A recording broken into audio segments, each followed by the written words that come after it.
dell'Associazione Retina Veneto, che ha sede presso la divisione oculistica dell'ospedale di Campo San Piero, allo scopo di aiutare e seguire tutti quei pazienti che purtroppo in età precoce o in età adulta stanno perdendo la vista o gli è stata fatta questa diagnosi di purtroppo retina pigmentosa. La retina pigmentosa è una malattia congenita ereditaria, così, insomma. Noi come centro in Italia ce ne sono solo 3, siamo qui a Campo San Piero, poi c'è l'Università Careggi di Firenze e Federico II di Napoli.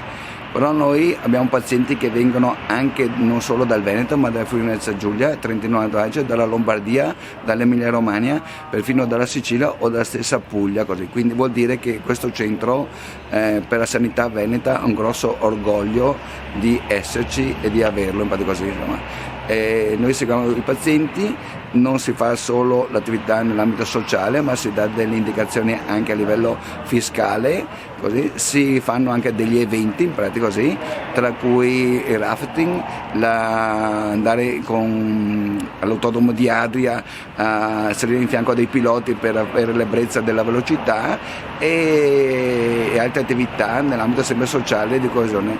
Non ultimo organizzeremo delle camminate lungo i percorsi, diciamo così, citati per quanto riguarda questa è un'ulteriore solidarietà per quanto riguarda i percorsi nelle Dolomiti in sicurezza che ci saranno proposti, insomma così.